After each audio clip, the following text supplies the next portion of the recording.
Welcome back, racing fans. It's your mate, Lego Man again. Last time, we explored the thrilling early years of Phillip Island, from its founding in the 1920s to its rise as a hub for motorsport by the 1930s. But as the world faced the turmoil of war, Phillip Island's engines fell silent and racing took a backseat to history. Now the story continues. It's the late 1940s, and Phillip Island emerges from the shadows of wartime to reclaim its place in Australian motorsport. This era isn't just about racing. It's about resilience, innovation, and a community determined to revive their beloved track. From public roads to daring rivalries, let's dive into the next chapter of Phillip Island's incredible journey. Back in the late 1940s, Phillip Island's racing scene came roaring back to life, thanks to the dedication of the Phillip Island Auto Racing Club. They transformed dusty public roads into a temporary circuit, igniting a new era of motorsport. The track, however, was no smooth ride. It was a daredevil's dream. Gravel surfaces churned up blinding dust clouds, sharp corners lacked proper barriers, and patches of uneven ground sent cars skidding out of control. Safety was minimal, with wooden posts and ropes marking the course, and marshals waving flags just meters from speeding cars. And speaking of drivers, two names stood out during this time. Meet Bill Patterson and Tony Gaze, two pioneers whose rivalry brought drama and skill to these treacherous roads.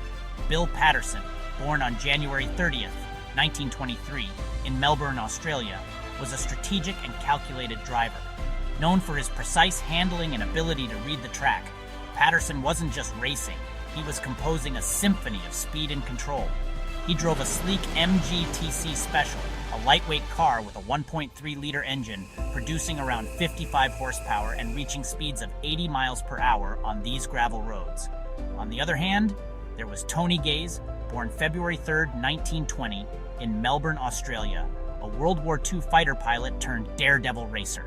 Gaze brought the same fearlessness from his days flying Spitfires into the driver's seat. He was daring, relentless, and always ready to push the limits. Gaze drove the Jaguar XK 120, one of the most stunning and powerful cars of the time. With a 3.4-liter engine producing 160 horsepower, it could hit top speeds of 120 miles per hour, jaw-dropping for the 1940s.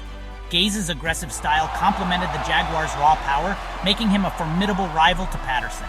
The rivalry between Patterson and Gaze wasn't just about who was faster, it was a clash of styles. Patterson's calculated moves on tight corners versus Gaze's fearless overtakes on the straights made for heart-stopping races.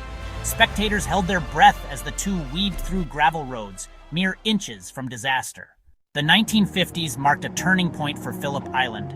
Racing on public roads was thrilling but fraught with danger, so the Phillip Island Auto Racing Club had a bold vision: to create a purpose-built racing circuit.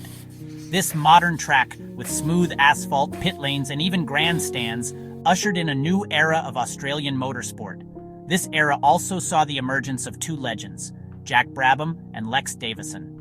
Both men left an indelible mark on Phillip Island, bringing speed, skill, and rivalry to the forefront. Jack Brabham, born April 2, 1926, in Hurstville, Australia, was a pioneer of precision. Known as a mechanical mastermind, Brabham not only drove his car, but also engineered it to perfection, constantly innovating to stay ahead. He drove the Cooper T40, a sleek single-seater with a 2-liter engine and a top speed of 140 miles per hour.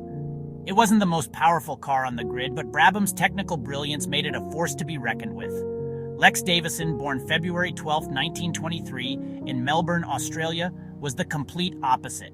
Where Brabham was calculated, Davison was bold and daring. Known for his charismatic and aggressive style, he took risks that left audiences on the edge of their seats. Davison raced the Ferrari 500, a stunning car with a 2-liter engine and a top speed of 150 miles per hour.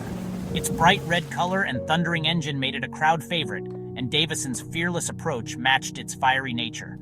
Brabham versus Davison wasn't just a battle of speed, it was a clash of philosophy. One relied on precision and calculation, the other on daring and instinct.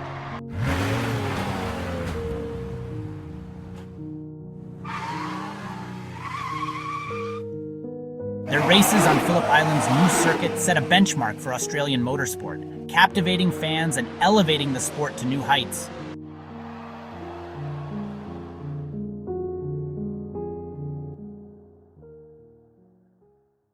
The 1960s saw Phillip Island enter its golden era. Touring cars became the stars of the show, bringing glamour, excitement, and fierce competition to the track. It was a time of technical innovation, cultural change, and some of the most thrilling races in Australian motorsport history. Two drivers stood out during this time, Norm Beechey and Bob Jane. Together, they electrified Phillip Island with their contrasting personalities and unforgettable rivalries. Norm Beechey, born March 27, 1932, in Sydney, Australia, was the people's champion. Known for his flamboyant personality and aggressive driving, Beechey was unafraid to push his car and himself to the absolute limit. He drove the Holden EHS4, a boxy yet powerful touring car with a 3-liter engine and a top speed of 120 miles per hour. Beechey's fearless approach turned every race into a spectacle. Bob Jane, born December 18, 1929, in Melbourne, Australia, was the embodiment of calm and precision. Jane's methodical racing style contrasted sharply with Beechey's boldness, creating a rivalry that kept fans on the edge of their seats.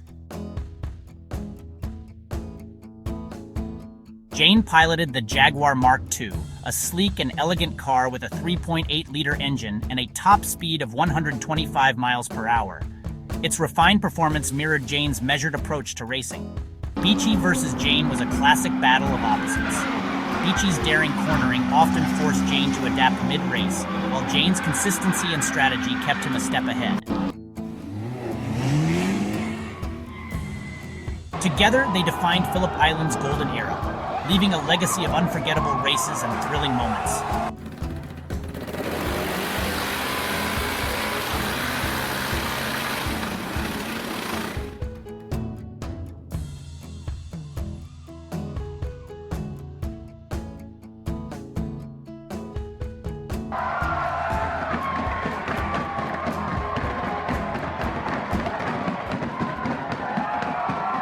By the 1970s, Phillip Island faced its toughest challenges yet.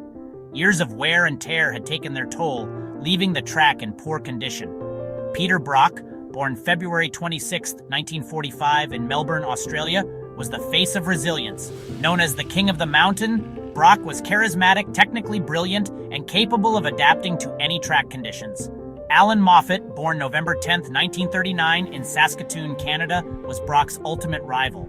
Where Brock relied on agility, Moffat brought raw power and relentless precision. Brock and Moffat's battles were legendary.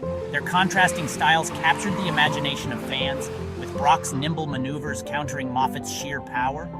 Even in the face of deteriorating track conditions, their determination kept Phillip Island's racing spirit alive, setting the stage for the circuit's eventual resurgence. What an incredible journey Phillip Island has been through. From gravel roads and daring public road races in the 1940s to the birth of a modern circuit in the 1950s. The golden era of touring cars in the 1960s brought glamour and intense rivalries, while the resilience of the 1970s ensured the spirit of motorsport endured through tough times. Through every lap and every era, Phillip Island has proven that motorsport is more than just speed. It's a celebration of innovation, passion, and the unbreakable bond between drivers, teams, and fans. But our story doesn't end here. As the wheels of time roll forward, Phillip Island transforms yet again. The next chapter takes us into the 1980s, a time of turbocharged engines, groundbreaking technology, and global recognition. So buckle up, race fans, for the next episode as we dive into the evolution of motorsport, from the 1980s to now. Let's discover how Phillip Island took its place on the world stage. Until then, this is Lego Man reminding you all to keep dreaming, keep racing, and I'll see you soon.